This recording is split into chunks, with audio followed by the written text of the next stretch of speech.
সামাজিক কাজে বাধা মঞ্চ খুলল প্রশাসন। দেখুন, প্রশাসন তৎপর, প্রশাসনকে তৎপর হতে কারা বলছে? শাসক দল। এবার এই প্রশাসন যদি সমাজে ঘটে চলা অন্যায় অনাচারের বিরুদ্ধে যদি এত তৎপরতা দেখাতো না, তাহলে আমাদের সমাজে আমাদেরকেও বিরোধী দলকে পলিটিক্স করার জায়গায় আমরা পেতাম না, বা এই ভিড় হতো না। এবং একটা সামাজিক কাজ, তিলোত্তমা তামান্না আনিস খানের স্মৃতিতে রক্তদান শিবির। যখন প্রতিদিন পশ্চিমবাংলায় 1800 থেকে 2000 ইউনিট রক্তের প্রয়োজন হয়, আর ব্যর্থ সরকারের নামে সার্কাস চালানো যারা আছে, সরকার চলছে, একটা সার্কাস চলছে, এই 1800 থেকে 2000 ইউনিট রক্তের ব্যবস্থা করতে পারে না, তখন আমরা আমাদের উদ্যোগে চেষ্টা করি কিছু রক্তের যোগান দেওয়া। সেই জায়গাতেও আজকে শাসক দল বাধা দিচ্ছে, প্রোগ্রাম করতে দিতে চাইছে না, যাতে প্রোগ্রামটা আরও ছোট হয় সে চেষ্টা করছে। এর জবাব মানুষ দেবে।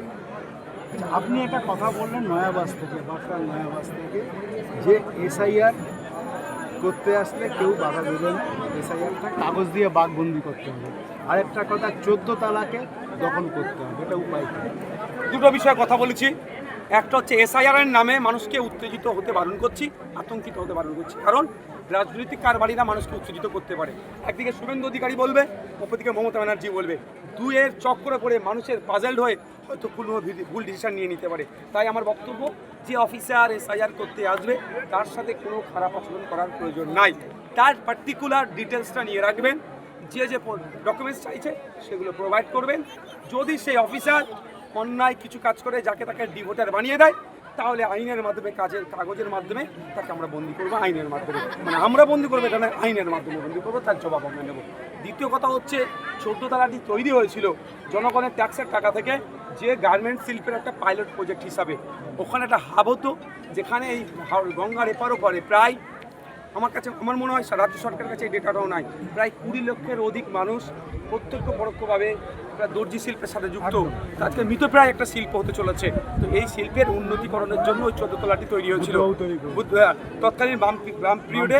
বুদ্ধবাবু সম্ভবত তখন চিফ মিনিস্টার ছিলেন, তৈরি হয়েছিল। সেটা আজকে কি হচ্ছে, গার্মেন্টস শিল্পের সাথে যারা যুক্ত তারা সেখানে অ্যাক্সেস পাচ্ছে না। বলা হয়েছিল রাইটার্স 6 মাসের মধ্যে ফিরে যাবে, কিন্তু করেনি। তার পরিবর্তে বলেছিল নুঙ্গি স্টেশন 400 কোটি টাকা বরাদ্দ করছে, এটার হিসাবে ওইটা করবে 14 তালা হিসাবে। এখন আমি আপনাদের বলতে পারি, একটা ইট পর্যন্ত নতুন করে গেঁথেছে দেখাতে পারবে না। অর্থাৎ আমার গার্মেন্ট শিল্পের সাথে যারা যুক্ত ভাই বোনেরা, তারা ক্ষতিগ্রস্ত হচ্ছে।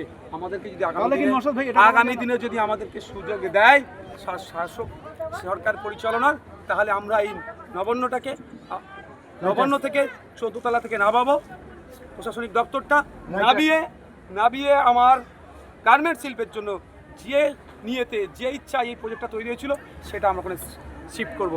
আর প্রশাসনিক বিভাগ যেখান থেকে চলার সেখান থেকে আরেকটা কথা, যে এই যে আপনাদের এই যে বার্তাটা দিলেন, এটা কি শুধু বাঁকড়ার মানুষের জন্য? আমি যাচ্ছি।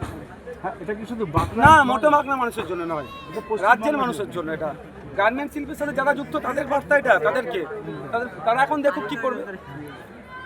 এসআইআর নিয়ে রাজ্যের মানুষ, একদম রাজ্যের মানুষ, যে আমার বক্তব্য একদম স্পষ্ট, যে আতঙ্কিত হবেন না, উত্তেজিত হবেন না, এই দুটোতেই মানুষের ক্ষতি ডেকে আনবে, রাজনৈতিক কারবারিরা লাভবান হবে।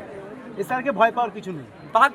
বাঘকে নিয়ে আসছে, বাঘকে পেয়ে ঘরে ঢুকে গেলে দেখে বাকি চলে যাবে, আইনের মাধ্যমে খাঁচাবন্দি করতে হবে।